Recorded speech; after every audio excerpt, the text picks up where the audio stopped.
Hey everybody, welcome back to my shop. So about a year ago, almost exactly a year ago, I started this YouTube channel. And I gave you a shop tour. If you want to watch it, I'll put it in the description below, but it's really, really bad and I don't recommend anybody watch it. But if you're into that sort of thing, there you go. And I'll do another shop tour today only because I want to change things up a bit. This is just not working for me anymore. What I've realized in the last year is between building projects and filming those projects that things aren't where I need them to be, things aren't in logical locations for my workflow, and I'm going to try and improve that today. So stick around. Okay, so I'll give you the good, the bad, and the ugly here. So here is my table saw, and the table saw and the outfeed table are essentially in the right place. The outfeed table doubles as my workbench and assembly table, and I just don't have enough room in the shop to have a separate workbench right now. Who knows, maybe that'll change. But what I want to do is I want to flip this around. I want to change the orientation of the table saw and the outfeed so that my infeed for the table saw is now over where the garage door is. So instead of the workbench being here, the table saw will be here. And there's a couple reasons I want to do that. One is when I bring in plywood from the driveway, I can bring it in through this big garage door. And I usually break down my sheets of plywood on some sawhorses, and then I'm able to, or sometimes I'll break them down, feed the smaller pieces through the table saw, and sometimes I'll just run the whole sheet through the table saw, depending on what I'm doing. In any event, I think it's going to work better if my infeed for the table saw is over on that side. So also, all of my tools here are just kind of a jumbled up mess, and that's because in the winter, I have to share my workshop, also known as a garage to some people, with Mr. Snow Thrower and Mr. Salt Spreader and various bags of salt. It sucks. It's not an ideal situation, but it is what it is, and I have to live with it. So those will basically stay where they are on this side of the shop. All of this stuff, my bandsaw, my drill press, router table, that sort of thing, it's going to end up on the other end of the shop where these utility garage shelves are right now. So I'm going to put these shelves over where the garage door is. I'm going to treat that garage door basically like a wall. So I'll probably put it right about here. And then I can get the salt and, the various garage typey things up on those shelves. And they'll be behind me when I'm working on the table saw. Dust collector, I kind of made sort of a workshop island here, I guess you'd call it. I don't have ducting for the dust collector. This actually works out pretty well. Occasionally, I have to kind of move it out of the way if I've got a long piece on the workbench that I'm working on. But otherwise, it works fine. I do have to plug it into the wall over here. So the cord becomes a bit of a tripping hazard. At some point, I'll either put an outlet up on the ceiling for it, or we'll duct the shop. We'll just see. That's kind of expensive, so it's not high on my list right now. I've got a second dust collector over here for my smaller tools, so that's probably going to end up over there too. I use it for the jointer. The jointer, I don't know if it'll stay where it is right now. It probably will. It kind of works well in this location, so I'll probably leave it. I haven't decided yet. I don't want to commit to anything. So I'll walk you through the rest of the workshop. Some things I'm hoping, oh, by the way, there's a Mr. Generator, because we had a big storm. They said it would be like the first tornado in December in Minnesota history. There was one. It wasn't near us, luckily, and the power didn't even flicker. So I lugged this out of the shed all the way across the yard, brought it in here, and I don't feel like putting it back. So it probably should live in here anyway. I don't know yet. This bank of drawers was from an earlier workshop. It worked well then. It does not work well now. I think I said that in my first shop tour video. Same for this smack together bench. That works well. I kind of use it to store my dovetail jig, and I sharpen my plane blades and things like that over here. I've got the grinder, I've got my water stones and so forth. A bunch of drawers that aren't labeled, so of course I have to open 10 drawers to find the one thing I'm looking for. I can never remember where anything is. Got to figure out a way to label these. So I'll be working on that in the next year. So I think what I'll do is I'll have one long bank, one long cabinet that's kind of a workbench slash drawer storage underneath. It'll just be a lot better than this. I've also got drawers over here. So this is my, let me get to where you can see it. This is my miter saw station. I built this from plans from the New Yankee workshop. Overall, I really like it. The construction was fairly simple and not too expensive to make. The drawers on this left bank work pretty well. So I've got smaller drawers here for smaller items. That works pretty well. And I've got these pull-out trays, is basically what they are. And they're on full extension slides. That works pretty well for larger items like my Festool sustainers or things that are kind of bulky. The one underneath it is there's salt in the way, but let me see if I can open that. Ooh, that's dragging. I've got my routers in there. I once had 9 routers, which was kind of ridiculous, so I've thinned the herd a bit, but I think this is all I really need. I'm sure I'll end up buying more someday, but whatever. Well, I can't even close it, so I'm going to leave it alone. So on the other end of the cabinet, I've got to move my clamp rack to show you this. I think I'm going to redo this. I built it per the plan. So this thing on the left right here, where my foot is, that was for a hollow chisel mortiser, mortising machine, a portable mortising machine. I haven't bought one, and honestly, I don't think I want one. I've got routers and jigs to do that sort of thing. Who knows? But what really doesn't work is these giant drawers that are trays. I mean, you know, I've got all my fasteners in there. That is not working at all. And it's a horrendous waste of space, as you can see. So I want some smaller, shallower drawers over here. On the bottom, I built this drawer. This was from Norm Abrams' plans too, with dividers for my nailers and my nails. It actually works out pretty well. I may keep that. I don't know. I haven't decided yet. Over here is my centipede. I usually use that or sawhorses and some foam and my track saw to break down plywood and large panels. Here's the junky garage shelves. Here's the clamp rack. That still works pretty well. I could probably organize it a little better. My mechanics tool bench with my tripod in front of it. I didn't talk about this before. This is a utility sink. This was not here when we moved in. There was a water supply piping for one, but there was never a drain. So I had a plumber install an injector pump, which is right there. So it pumps the up and out. This is an attached garage, so we tied it in with the main drain stack in another part of the house. It works really well. Makes a little bit of noise, but it's nice having a proper utility sink in this corner of the shop, although I'm probably going to swap it out with a cabinet, a proper sink cabinet with a counter on top. Makes it easier for cleaning things and have a little bit of storage in there. Paper towels and such right above it. That's very handy. Steel cabinet for odds and ends over here. I could probably build something better. Keep my solvents in there, my glue, my stains and finishes and things like that. It's working out okay. Things get a little dusty on this cabinet right here. Keep a couple trash cans in the shop on wheels, always very, very handy. Breaker panel. Another steel cabinet up there. I actually keep my camera equipment there.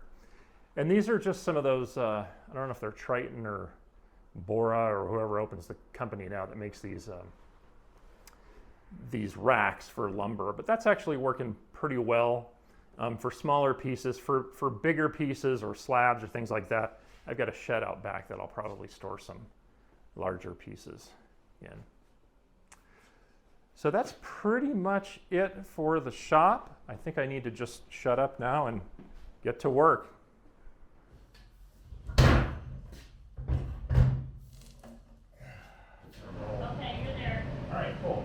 pull the big one out. Let me know when you're ready. Okay. Go ahead. Woohoo! Okay, thank you, Mike. You don't need me?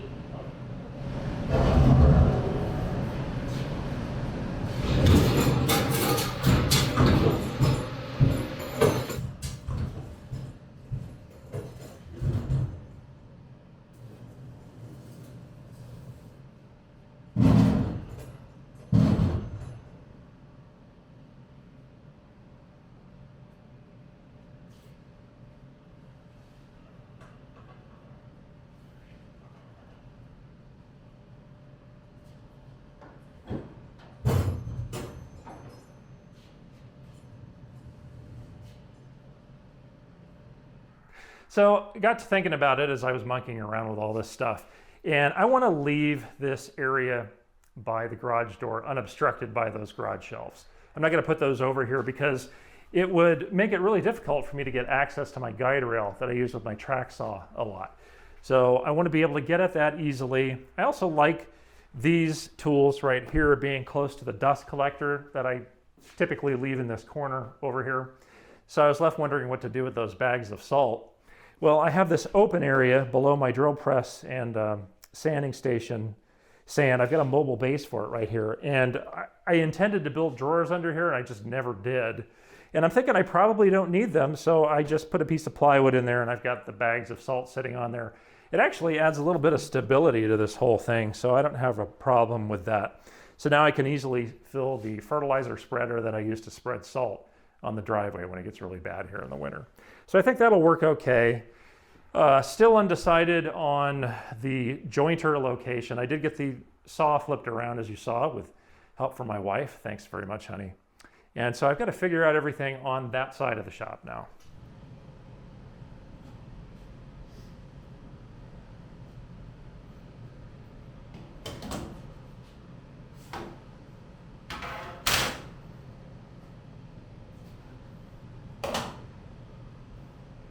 Okay, so anytime I move my table saw, I like to check all of my adjustments because something can get bumped out of whack. By the way, here's a reason I really love this saw guard. You just flip it out of the way when it's in your way. And I'll pop out my throat plate and crank up the blade, and I'll show you what I do next. All right, so there's some fancy gauges and things you can buy for checking the distance from your blade to the miter gauge slot. And I don't bother with any of that. I actually had one of those gauges and it just made things more complicated than it needed to be. All I use is a Sharpie marker and a good combination square. First thing I do is I make an X right where the blade tooth is that I want to reference off of. In this case, it's this one. I have already marked it from an earlier time when I checked my saw. So what I want to do now is adjust my combination square so that the end of the ruler on the square is just touching the carbide tooth on the blade. I'll do it right here so you can see it a little bit better. So now I've got the X at the rear of the saw and I'm adjusting the combination square, a little hard for you to see. So that's just barely kissing it. And you'll hear it. You'll hear it just graze it, but not move the ruler, and that's what you want. So then you lock it down. And make sure that this part of the square is tight in your miter gauge slot so that it's not rocking or moving as you go back and forth like that. So then I check it again after I tighten it, and you'll hear it just graze it. Listen for that metallic sound. Okay? After you've done that, take the blade and that X and rotate it all the way towards you. Put your combination square in the miter slot and do the exact same thing. And just check it against there. When you hear the same noise and it's not moving the ruler, you are perfectly aligned, which I am in this case. I'm the exact same distance from the miter gauge slot to the blade in this position as I am toward this position. And that's all you have to do. So I don't have to make any adjustments. If this had been out of alignment, I would have had to crawl under the saw, grab a wrench and make some adjustments. It's a pain in the butt. All saws are different, so just refer to your owner's manual for that. So I'm going to shut off the camera and come back and I'll show you how I adjust the fence. Okay, so knowing that the blade is perfectly parallel with this miter gauge slot, I'm going to lock down the fence and check for parallel between the fence and the miter gauge slot. So again, I loosen my combination square, hold it tight in the miter gauge slot, and I just push the ruler until it just touches the fence, and then I lock it down, double check it, make sure it's just touching the fence. So now I'm going to check it at the rear of the saw. Same thing. Check the gap, see if you have a gap. I have a tiny, tiny gap at the rear of the saw. That's actually okay, because what can happen is sometimes that wood will start to open up just a little bit as you run it through the blade, and this just gives it a tiny, tiny bit of clearance at the rear of the fence. Some people say it's good to just have it perfectly parallel. Some people say it's good to have the fence just toe out just a whisker. Either way is fine. I've done it both ways, and I can tell you it really does not make that big of a difference. It's kind of personal preference. You don't want a large gap at the end of there. I can't tell you how big that gap is because you can just barely see it. I can just see some light through it. If you're more comfortable just having it perfectly parallel, just adjust your fence so that it's going this direction and closing that gap. Be sure to check it front and back again. Read your instruction manual if you have any questions about that. All right, back to cleaning up the shop. So I really wasn't sure if I wanted to keep the joiner here or not, but you know, I've looked around, I can't find a better place for it. One of the reasons I want it oriented this way is because my dust port is on this end of the jointer, and I've got the dust collector over in the corner just behind the camera. Again, this one just services the table saw. I thought about maybe putting a splitter on here, but I like just having it set up at the table saw and I could just forget about it and use the portable one whenever I need it. So this is going to live here for now. It does make it a bit of a tight squeeze going in through here. And I think what I'm going to end up doing is this bench. I love having benches along this wall. It's been working out really well, especially for drawers, storage. But what I want to do is make this narrower. So this is 30 inches. Currently, I want to make this bench 24 inches. So I'll be getting rid of both of these in the next year. And then I'll build one long one that's 2 feet deep, and I'll have drawers and potentially some other open storage underneath. That's the plan for now. Things change every 5 minutes around here. So I've got the workbench over here, and I think the location's going to be okay. I won't really know until I spend some time with it. What I'm questioning, though, is the workbench itself. This is a node and adjust-a-bench. It's an adjustable height bench with some coarse and fine height adjustments on it. The fine adjustments are the casters, which I can adjust and make the table go up and down the bench top. And because I've got it set just below my table saw, because I use it as an outfeed table too, I'm kind of stuck with this wobbly bench because I've got the casters adjusted in such a way that, you know, I can't have the bench just sitting on the ground on the steel sides of it, because then it's just too low below the table saw. And then if I raise the table up by adjusting it on the sides, then it's too high. It's sort of complicated and kind of a bone of contention for me. So I'm not sure if I'm going to keep this. If I had a bigger shop, I'd probably stick this in a corner of the shop and just use it once in a while for assembly, probably more than anything, when height adjustment comes in really handy. So I think I want to get rid of this year and just build a proper hand tool woodworking bench that's just heavy and rock solid, maybe a Roubeau or something like that. So if you've got some suggestions, please leave them in the comments below, because I'm scratching my head on this one. It's a cool bench. I just don't know what to do with it anymore. So it doesn't seem like I've done a whole lot here in my shop except move the table saw and workbench, but believe it or not, that made a huge difference. I've got a lot of extra room now by the garage door. I can just take sheets of plywood right out the back of my truck, break them down here, and then send them through the table saw. So it's going to make life much easier. And I've got some ideas for what I want to do in the next year. Hopefully a new hand tool woodworking bench and some storage benches for the wall. Hope you'll stick around this year for those. And if you've been with me since a year ago when I started here on YouTube, thanks so much for watching. And if you're new to the channel, I hope you'll click the subscribe button. We'll see you soon.